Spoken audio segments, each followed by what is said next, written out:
Working with Ate Guy will always be one of the most precious experiences that I have as a filmmaker. Um, ang dami ko natutunan from her, especially yung generosity. She doesn't make you feel like she's the superstar. Lalo na nung ginawa ko yung dalawang pelikula ko with her. Very welcoming siya and parang wala lang. Parang hindi siya superstar. Talagang napaka-simple at napaka-gaang katrabaho. Hindi ko na maiisip kung sino pa ang pwedeng sumunod o pumalit o maging katulad niya kasi talagang nag-iisa lang talaga siyang superstar. At nasabi ko yon dahil bata pa lang ako. Pinanood ko na siya sa cinema. Halos lahat ng pelikula niya dinala ko ng nanay ko. So, siya talaga para sa akin ang movie star. Pinanganak siya para hangaan natin. The common thing is, kahit saan kami magkatrabaho ni Ate Guy, I'm always a fan. So, ako'y natutulala. I am not my usual self. I'm very, very protective of her as an interviewer. But that is a fan. I act like a fan. I am a rabid Noranian. So, hindi ko yan itinatatwa. When it's Nora Honor, it unsettles me. Hindi ako panatag. Not because I don't know the material, but because I'm doing it for the greatest actress of all times. She was born to be a superstar. Sinilang siya na kadikit niya yung camera. I think that's a gift. She has been able to transcend time at ganoon din yung audience niya. Kung sino yung audience niya from before, sumama sa kanya at may nadagdag pa. Gusto mo talaga makikita na kahit na galing sa malayong probinsya, kikinang at kikinang yan kasi superstar at si Nora Honor yun. I don't think you really explain magic. Talent is important, but it's not enough. Naroon napakahusay kumanta, napakahusay umarte. But outside of talent, you're talking about charisma, you're talking about X factor, you're talking about, yun nga, the word magic. I don't know. The answer to that is I don't know. Pero may alam ako.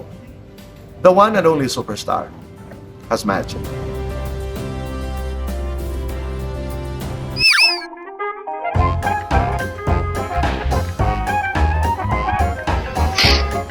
At kung may galit kayo sa kanya, huwag niyo kami idadamay. Dahil kung hindi nyo kailangan ng asawa, kailangan namin ng ama! Lagi kong inuungkat ang nakaraan, kaya siguro nahihirapan akong harapin ang kasalukuyan.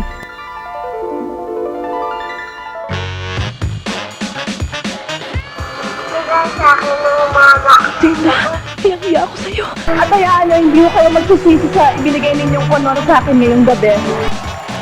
Bakit ba gusto niyo lahat na lang ng gusto ninyo ang masusunod? Well, if you're ready, I am.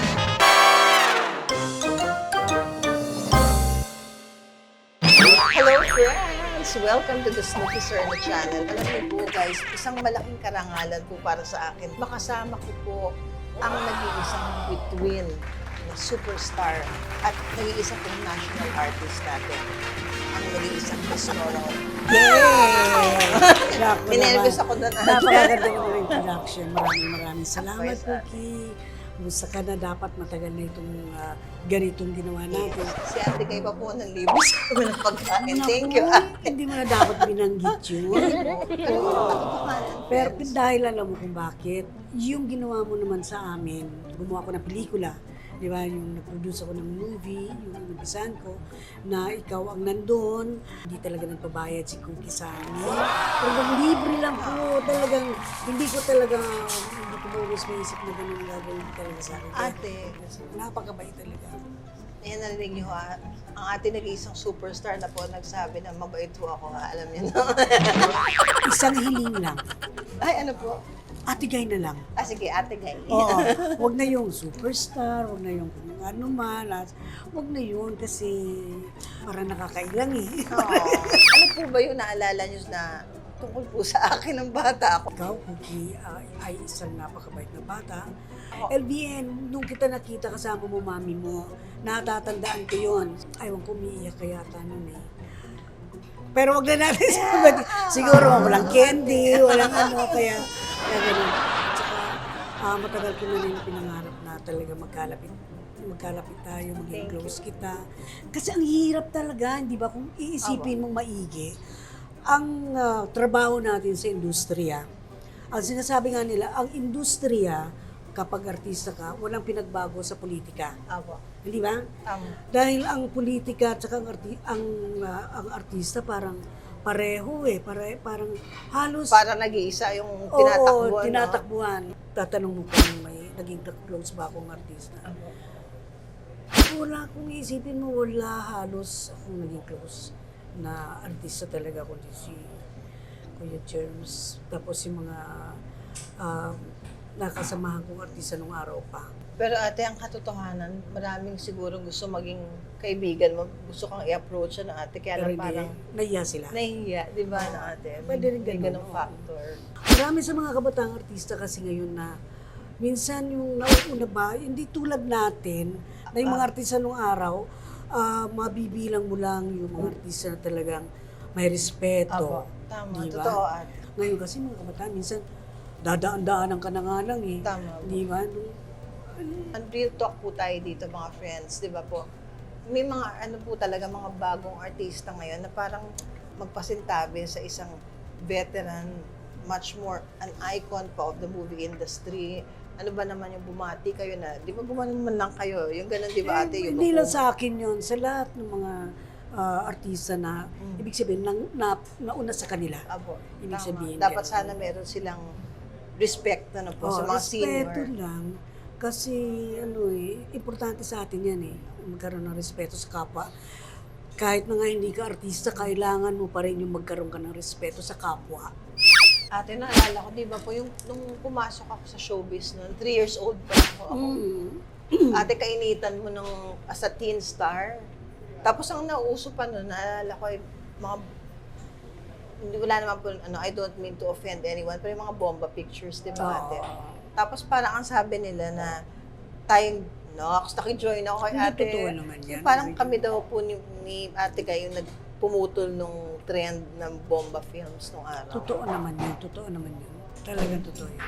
Tapos ate, naalala ko noon, yung mga tagahanga po niya ni Ate Bean, di ba po, yung mahal na mahal natin sila. Yung gano'n-gano'n na lang yung pagmamahal nila sa'yo, ate, talaga nakikipag-away talaga, nag-aaway. Oo, dahil sa pipintasan ka. Pwede ba ate Yes, kayo ma'am. po ni Ate Bean talaga, sa totoo naman, close din kayo, di ba ate? Hindi man kami naging close na close talaga nung araw. Pero hindi naman kami magkaaway. Tama po. Ah, Ate, gaano po katindi yung mga fans mo? ang mga fans nung araw, hindi pagmamalaki ko sa kanila kasi sila loyalista talaga. Kumbaga sa pag minahal ka nila, mahal ka talaga nila. Nung araw kasi pag Nora lang, pag Vilma. Ate, gaano po kamahal ang inyong mga fans? Ay, naku, pamilya ko ng mga fans. Ate, okay lang ba sa inyo magto-throwback pictures na tayo? Sige lang.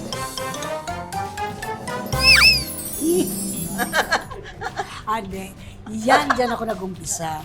Sa sa tawag ng tanghalan, nung manalo ko ng grand finals ng tawag ng tanghalan, dyan ako. Ate, nakailang weeks po ba kayong 14 champion? weeks. Dyan nag-umpisa lahat. Bago ko lagi unod. Ang galing, ate. Diyan nagsimula ho ang career ng isang Nora Honor sa tawag ng tanghalan. 14-week champion. Kaya niyo ba yun, friends? Next picture, ate. Ano ba si Bobot? Pahit pa rin si Bobot, Oh, ang ganda pa rin Angelic ng kumari ko. Ako lang yatang pinakano dyan, mukhang egay na egay talaga ako. Para ako lalaki dyan na mahabang buhok. Alam mo ba noong araw, ang talagang original, Nora Tirso Bobo, kaming tatlo, eto, ikukwento ko. Pagka sa show, halimbawa live shows, mga shows namin, halimbawa guest kaming tatlo, may mga fans si Bobot, may mga fans si Tirso, siyempre lahat yun, may mga Noranians din. So nag-aaway-aaway yung mga fans. Tapos, pinapili ako. Pinapili ako. Kanino ka ba talaga? Kay Tirso, kay Bobot? Eh siyempre dahil hindi ko naman tinatago na sabi ko, di si Pete, nagalit na yun sa akin. So inihanap niyang isibobot ng kapareha, ang nakita yun si B. Yun ang umpisa nung nagkaroon ng love team talaga. Napili ako. Umiral sa akin yung puso ko. Kaya ang aking nasabi ay si Ate, ang haba ng o mahaba yung hair ko. Ano pa eh, Si ano Kuya tawag Bobot. dyan sa ganyang itsura, yung hippie look. Alam mo naman ako. Wow, dyan yung anak. Ay, Maria si Leonora Teresa. Yan. Birthday ko noon, niregalo sa akin. Yan, si Maria Leonora Teresa. Kaya lang, nung nagtagal, kasi nung makuha ko sa Tower Productions, pag nagkakasabay yung pelikula namin sa Sampaguita at saka Tower, tapos sa Parada, sa Metro Manila Film Festivals, ang kasama lang ni Pip, si Maria Leonora. Ako naman sa kabilang kasi pelikula ng Tower Productions yun, doon ako sumasama. Hindi doon sa pelikula ng Sampaguita. So ang nagiging kasama ni Pip, si Maria Leonora. Hindi ako. Pero ate, may napansin ako, ang ganda ng dress mo dyan. Ate, dyan hindi ka hippie dyan. Ay, hindi. Babae ako dyan. Babae ako dyan. Huwag yung mga ganyan ng mga suot Aray ko. ko, ang ganda ng dress. Sa susunod to, ipapakita ko sa kanila yung legs ko. Kung kailan tumanda sa kanila, pagkita ng legs. Ay, ayun na. Hello Ate Guy, Ay, ang hello. nag-iisang superstar Ay. at ang tinitingalan naming national artist. Ako po si Paul, taga Davao City, Opo. at matagal nyo na po akong tagahanga. Ate Guy, meron po akong katanungan para sa inyo. Sa hanay po ng mga artista natin, aktibo o hindi na, buhay pa o yumao na, sino o sino-sino po sa palagay nyo ang karapat-dapat na hiranging susunod na national artist? Marami pong salamat. Hi Paul, maraming salamat. Sa palagay ko si Lea Salonga. Hindi nga siya masyadong naging aktibo sa atin sa Pilipinas, pero nakagawa na rin man siya ng pelikula dito sa atin. Tama po, I agree yan. Nagkataon lang na talagang doon siya sa ibang bansa talaga nakilala. Sa Sa Broadway, theater, yung mga ganun, sa theater, para sa akin, Lea Salong. Lea Salonga. Oh, wow! May naalala ko dyan, si Ate Susan. Noong araw, yung ate ko, ang tagahanga talaga ni Ate Susan. Amalia Fuentes ako ng araw.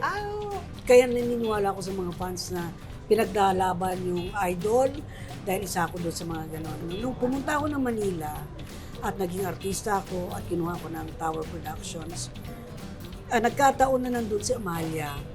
So, ahalik sana ako, nagmamadali ako para umalik. Good afternoon. Hindi ko maabot-abot yung pisngan, hindi niya ako tinignan na gano'n. So, nagtampo ko, sabi ko, hindi na kita magiging idolo, sabi ko. Magsusunod ko sa sarili. Hindi naman balimbing yun. Hindi naman ate, kasi diba na-turn off ka eh. Oo. Parang na-turn Nung off. makita ko kasi si Ate Susan, nung gumawa kami ng movie na Pangarap Ko Ikaw, unang-unang pelikula ko na nakasama siya sa Sampaguita Pictures. Pinaligaya mo ba ito para sa akin? Loko, Lolo, sabay daw ang kasalan sa Pasko? Siyempre. O di, laking kainan naman. Dumali na naman itong si Taka. Nabaitan ako talaga sa Bait, kanya. ang bait po si At saka Ate hindi ko Susan. akalain na maalala niya ako Pasko. Yung bang nagpadala siya ng konting regalo na sa akin, napakalaking bagay para sa akin yun. Ay nako, idol ko yan. Lolito Rodriguez. Gumawa kami ng pelikula dito na si Lino Broca ang director. Yun yung inaka ng anak mo. Parang ko yan. At behave ako sa set. Totoo yan. Pag hindi ako kinukunan, nandun ako sa tabi. Nanonood lang ako sa kanya na kinukunan siya. At saka niya, ibang, pag ako yung kinukunan, tumutulong siya eh. Nagre-react din siya kahit wala siya sa camera.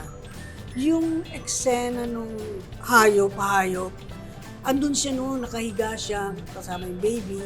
Tapos kinukunan, kasi sabi ni Lino sa akin, Guy, wala tayong ensayo rito ha. Pero ipapakita ko sa'yo kung ano yung gagawin mo. So siyang umarte, si Lino. Saka ako yung gumawa. Hindi kami nag-ensayo, hindi kami talagang nag-take na kaagad kami. Ano mo ba nagre-react yung Senorita? Talagang tumutulong talaga siya sa kapwa niya, artista sa pag-arte.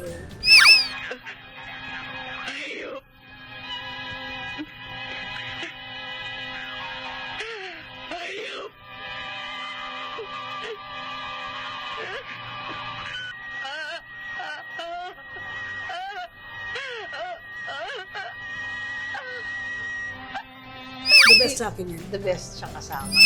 Ay, ito. Oh, naalala ko Michael yan. Jackson.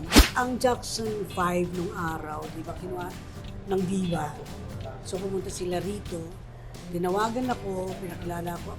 Kasi akala nila, pwede kaming gumawa ng movie na si Michael Jackson sa ako.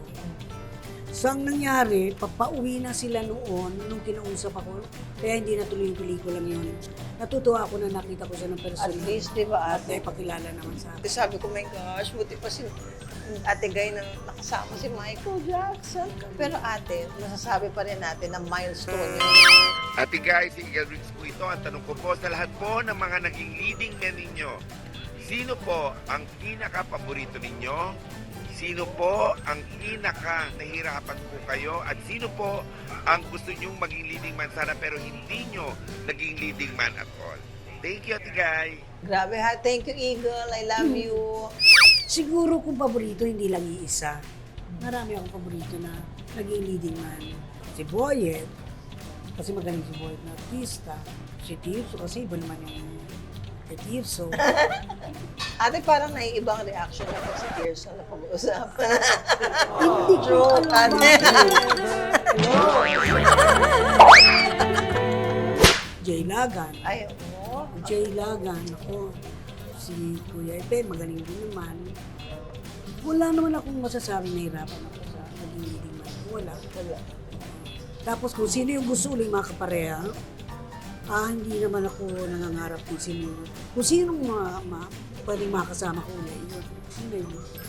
Wow, si Ian. At saka si Lotlo. Ayan. Para magdalagang-dalaga ako dyan. Ano? Ate, blooming ko dyan. Ha? Baby ko si Ian, ang cute. Opo. Di ba parang ganun lang kaliit. Tapos si Balot, ang liit-liit din parang Dan. Memorable na ate. Iba yung feeling na maging first-time mother na ate. Oo. Hindi ko ma-explain. Hindi ko maipaliwanag na nagkaroon ako ng anak na sa akin galing talaga. O Ay, siya, ganda parang niya, ate, oh. na-bold ba ako dyan? Ay, hindi naman. As a superstar show.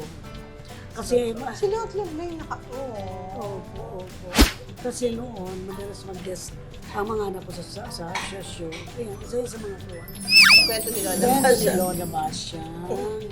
Mga kwento ni Lola Bashang, directed by Mario J. De Los Reyes, featured the largest cast ever assembled for one movie. With so many talents, fantastic sets, and fanciful costumes, Mga Kwento ni Lola Bashang became the most expensive movie ever produced by Regal Films. William, Maricel, ikaw and Kuya Snoop Gabi. Ate, alam mo ba, yung pictorial natin, yan yung pinangarap ko na sabi ko, sana man lang may isa tayong click. Ito po, natupad po yung pangarap ko, friends. Ito po yun. Liver that ako. Nung araw naalala ko, sabi nila, magpagupit ka para magmukha daw akong tibo. Tapos sabi naman nila, wag na kasi makikita naman yan sa action, kung ano yung i-react mo, kung ano yung character mo. Hindi ko siya pinatay. Aksidente. Sa tingin ko, explosive itong kasong ito. Masarap hawakan. Anong racket mo? Abogada. Pero ngayon, sa tingin ko abogaga. Magagawan mo naman yan ng paraan para magmukha ka talagang So hindi na ako nagpapagupit. Ate Guy, if given the chance po na makapag-direct uli ng pelikula, sino po ang mga artistang gusto ninyong makasama? Jo, maraming salamat. Wala akong pinipiling artista.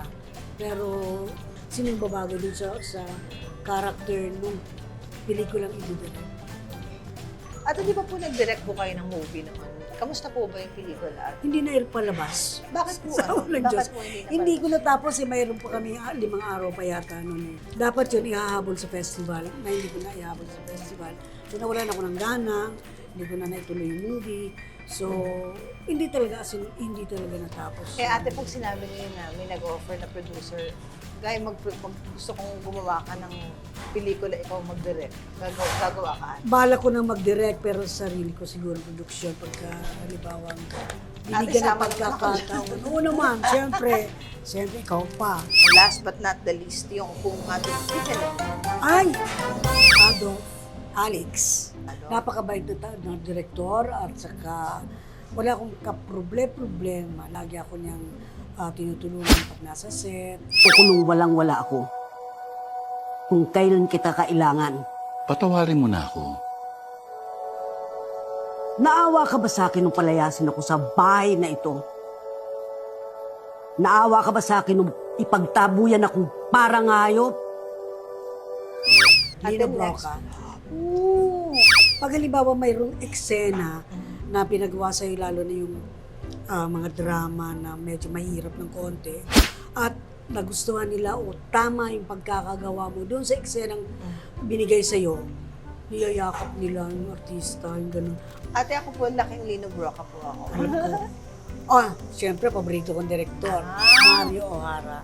Marami kaming ginawa nito na, yung kinikwento ko nga sa'yo kanina, na kapag gusto ko mag-produce ng isang pelikula at wala akong pera, walang ano, siyang gumagawa ng paraan na matapos yung pelikula, makapag siguro halimbawa sabihin ko ngayon, tapos next week mag-shooting na kami.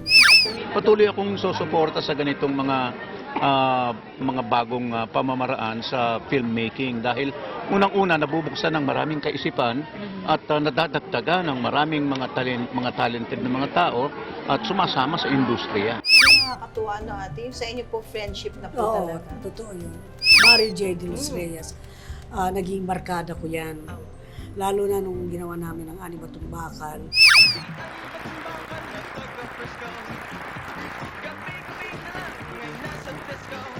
Nagkikwentuhan lang kami niyan, tapos ay binanggit siya, oo, na yung pagkabanggit niya nung yung mismong title na yun, ginawa na namin, tuloy-tuloy na.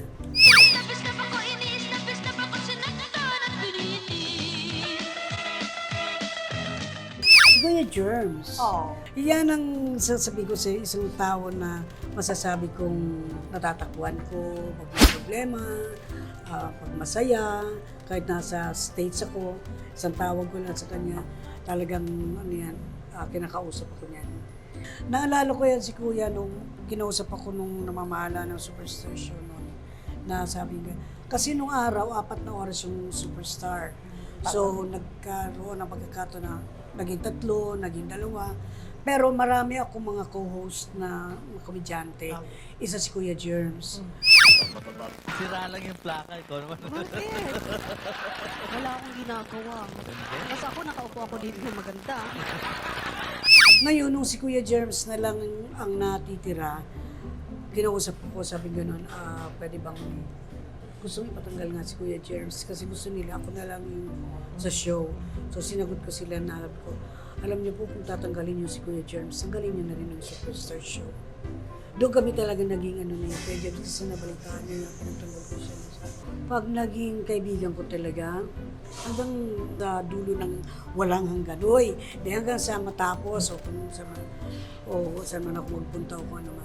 Joel Lamangan, nagkaroon kami ng ng tampuhan ni Direk Joel. Kasi kung natatandaan ko, ginawang excursion ng mga yung set namin, yung location.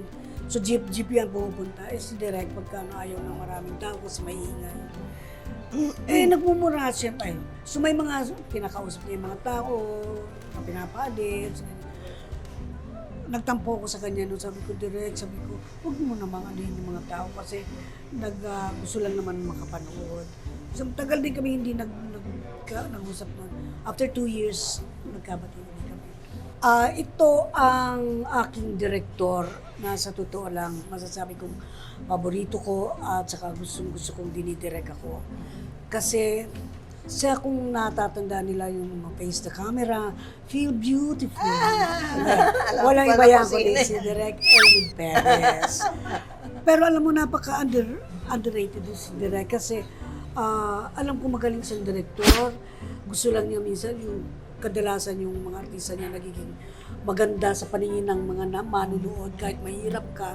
Ang taong hindi rumispeto sa pangalan Magnolia de la Cruz at ang hindi marunong kumilala sa aking pangalan ay kaso lamang. Kasi niya maganda ka pa rin na makita naman. Siya lang ang gumagawa nun talaga. Nagkakilala kami yata nito yung unang-unang stage play minsan isang gamo-gamo. Yan si Kuya Boy Abunda. Hindi ko na hindi ko na tinuring talaga si Boy Abunda na ibang tao, kundi tinuring ko na siyang pamilya ko na rin. May mga insidente na pagka hindi ko rin alam yung gagawin ko, tumatawag ako sa kanya. Talaga ano Kaibigan din po, siya. friend. Isang kaibigan na totoo. Words to ponder. Matthew chapter 6 verse 33. Seek the kingdom of God above all else and live righteously, and He will give you everything you need. Amen. Maraming salamat, Vicky. Maraming salamat sa iyo. Sana hindi ito yung huli. Sana ito pa lang yung umpisa nung may mga susunod ka pa na dapat gagawin na hindi mo ako makakalimutan. Na-guest ulit sa show mo. Yung ginawa namin, yung Toma Cruz, hindi po siya talaga humingi ng kahit na isang sentimo po doon sa pelikulang yun. Talagang kahit na anong pagod niya, maghapon siya na nandun, yun ay tinatanaw ko ng malaking utang na loob at hindi ko makakalimutan. Muli, I want to say na I'm very thankful kay Ate Kay. Wish ko po sa atin nag-iisang superstar is, syempre po Ate, I pray na marami pa tayong gawing pelikula together. Sana yung lahat po ng mga dreams nyo, wishes nyo for the year 2023, sana po ay matupad and good health pa po sa iyo, Ate. And I'm very happy talaga na nagpapasalamat ako sa lahat ng mga tao na patuloy po tumatangkilik kay Ate Guy at na binigay niyo po sa kanya yung respeto na nararapat po sa kanya, yung national artist. Wala naman talaga po, long time na ho yun na overdue na talaga po, siya naman po talaga yung dapat na nandoon. And sana ho marami pang projects talaga na dumating sa life mo, Ate, matupad mo pa yung mga dreams mo. Lahat po ano man yung mga outreach programs. Si Ate Guy po ay napaka-warm na tao, napakabait, naiyak ko.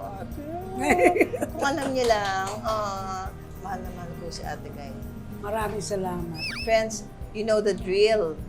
Kung nagustuhan niyo po itong episode namin ni Ate Guy, please like, share, and subscribe para lumaki pa ho ang ating family and friends. Whatever happens, rain or shine, friends po tayo. Ate, thank you po. Thank you.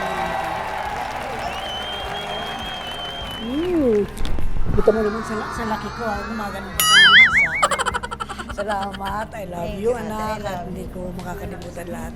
Mahal na mahal kita.